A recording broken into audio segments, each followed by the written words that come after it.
Magandang araw mga bata! Magsitayo ang lahat para sa panalangin. Sa ngalan ng Ama, ng Anak, ng Espiritu Santo. Amen. Maaari nang magsiupo ang lahat. Magandang araw ulit mga bata! Kamusta kayo ngayong araw? Mabuti naman kung ganon. Ngayon ay iti-check ko ang inyong attendance. Mayroon bang lumiban sa klase ngayong araw? Mabuti naman at walang lumiban sa klase ngayong araw. Ngayon ay may ipapakita ako sa inyo na dalawang bagay. Ano ang napapansin ninyo sa mga bagay na ito o ano kaya ang tawag sa mga bagay na ito? Tama, lahat ng sagot ninyo ay wasto. Ito ay isang pirasong kahoy at ito naman ay isang basong tubig. Saan kaya nagmula ang isang pirasong kahoy at isang basong tubig mga bata?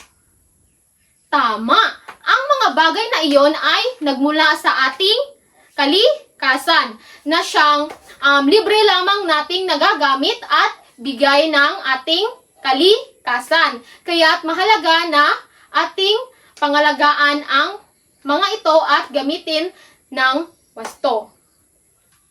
Ngayon ay bago natin simulan ang ating talakayan ngayong araw ay babasahin muna natin ang layunin ng ating aralin.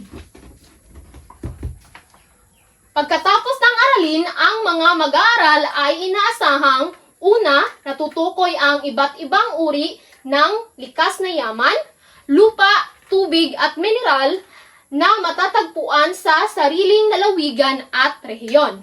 Pangalawa, na ipapaliwanag ang kahalagahan ng pangangalaga sa mga likas na yaman sa pagpapanatili ng timbang na kapaligiran. Pangatlo o panghuli, nakagagawa ng mga simpleng hakbang o paraan ng wastong pangangasiwa sa mga likas na yaman upang maiwasan ang pagkasira nito. Para sa inyo mga bata, ano kaya ang tatalakayin natin ngayong araw? Tama! Ang tatalakayin natin ngayong araw ay tungkol sa ang mga likas na yaman.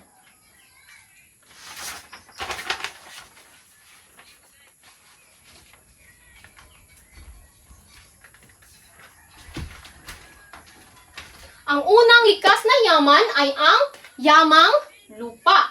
Ang yamang lupa ay ang lahat ng bagay na nakukuha natin mula sa lupa. Hindi lamang ito ang lupang tinatapakan natin, kundi ang lahat ng nabubuhay at matatagpuan dito. Meron akong halimbawa dito. Ito ay ang unang pangangailangan natin o ang ating kinakain o ang ating pangangailangan sa araw-araw. Ito ay ang palay na naging bigas na rin at ito ay ang mga prutas at gulay na talagang kinakain natin sa araw-araw at mahalaga para sa atin.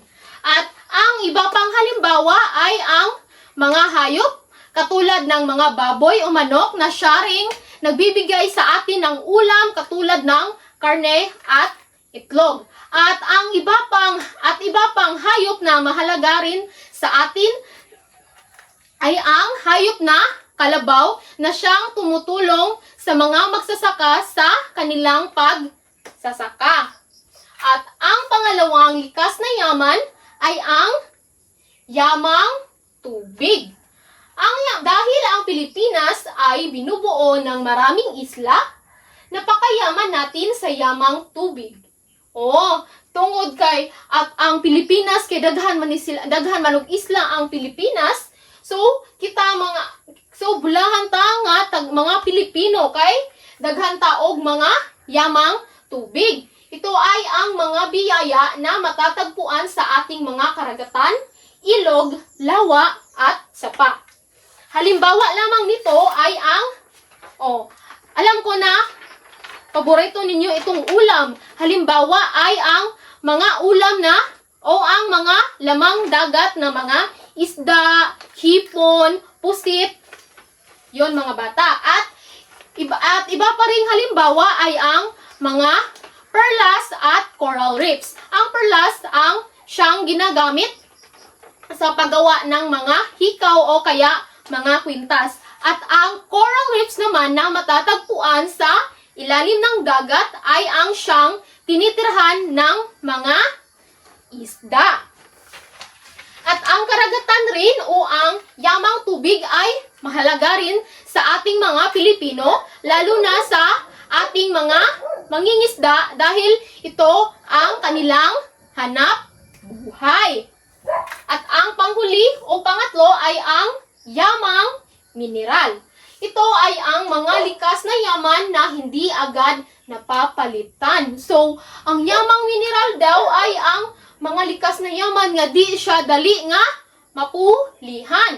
At ang mga ito ay nakukuha sa pamamagitan ng pagmimina o paghuhukay sa ilalim ng lupa o sa loob ng mga kabundukan. Kamu mga bata, nakakita na ba mo og na ay nagmina sa injuhang lugar? Tama! Nakakita naman day mo og pagmimina sa inyong lugar. So, may dalawang bahagi ang yamang mineral. Ito ay ang metal at di-metal. Ang metal naman ay binubuo ng mga ginto, pilak, tanso at bronze.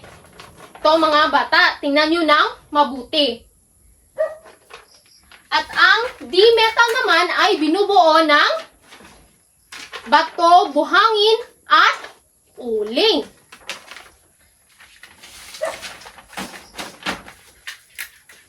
Naintindihan niyo ba kung ano-ano ang mga likas na yaman sa ating lalawigan at rehiyon, mga bata?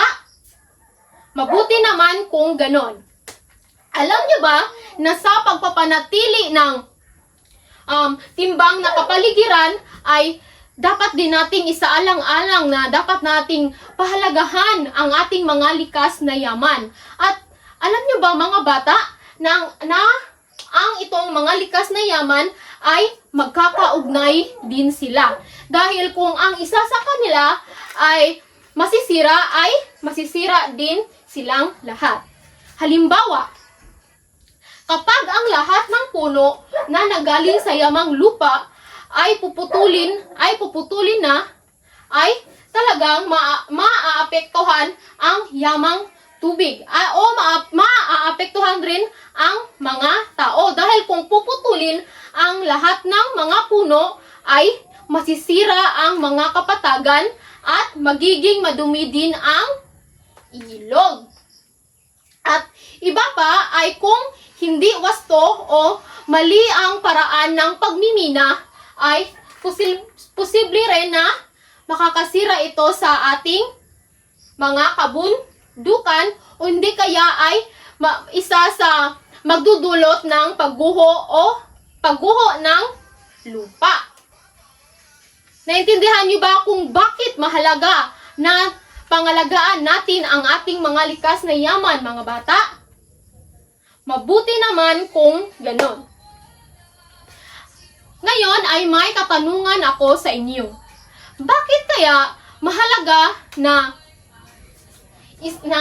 ito silang tatlo na likas na yaman ay presenta at hindi pwede na ang isa sa kanila ay wala? Yes, Jayan? Tama, Jayan. Mahalaga talaga na ang ang likas na yaman na ito ay nandito. Hindi pwede na wala ang isa dahil kadalasan sa kanila ay magkakaugnay lamang sila. At para sa inyo mga bata, paano kaya nakakatulong ang inyong pagtitipid ng papel sa ating kalikasan o sa ating mga puno? Yes, Julia? Tama, Julia. Mahalaga rin na magtitipid tayo sa ating mga papel sapagkat ang ginagawang papel ay ang ating mga puno. Dahil kung hindi rin tayo marunong magtipid sa ating mga ginagamit, ay maaaring maapektuhan ang ating mga likas na yaman. Kaya mga bata, mahalaga na inyong pangalagaan kung ano ang meron kayo at ang ating likas na yaman o ang ating kalikasan. Ngayon, para masukat ang inyong kaalaman tungkol sa ating tinalakay, ay ipapangkat ko kayo sa dalawa. Mag-uunahan lamang kayo sa inyong pagtaas ng kamay. May babasahin ako sa inyo na mga pahayag tungkol sa pangangalaga sa kalikasan. Itataas ninyo ang inyong kamay kung tama at iiling kung mali. Naintindihan niyo ba mga bata? Mabuti naman kung ganon. Unang pahayag. Paghihiwalay ng nabubulok, di nabubulok at mga gamit na maaari pang i-recycle. Tama o mali? Tama. Pangalawa, pakikilahok sa mga programa ng barangay sa pagtatanim ng mga puno upang mapigilan ang baha at pagguho ng lupa. Tama o mali? Tama. Ang unang nakasagot ay ang unang pangkat. Kanina, ang unang nakasagot ay ang ikalawang pangkat. Pangatlo, paggamit ng dinamita sa pangingisda. Tama o mali? Mali. Ang unang nakasagot ay ang pangalawang pangkat. Pang-apat, pagpapatay ng gripo habang nagsisipilyo o pag-off ng ilaw kapag hindi ginagamit. Tama o mali? Mali. Ang unang nakasagot ay ang unang pangkat. Ngayon ay pareho na kayo ng score na 2. Panghuli, pagsusunog ng mga plastik at goma. Tama o mali? Ang unang nakasagot ay ang unang pangkat. At ang nanalo ay ang unang pangkat. Bigyan natin ng wow, wow, wow clap ang unang pangkat. Ganito mga bata. 1, 2, 3. 1, 2, 3. Wow, wow, wow. Pakiulit mga bata. 1, 2, 3. 1, 2, 3. Wow, wow, wow.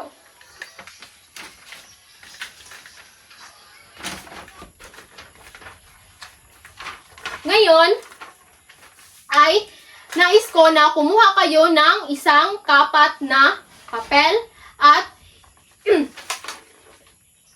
sumulat kayo ng essay na binubuo ng 3 hanggang 5 na pangungusap. May papel na ba kayo dyan mga bata? Narito ang tanong. Nakita mo ang iyong kaibigan na nagtapon ng balat ng candy sa ilog.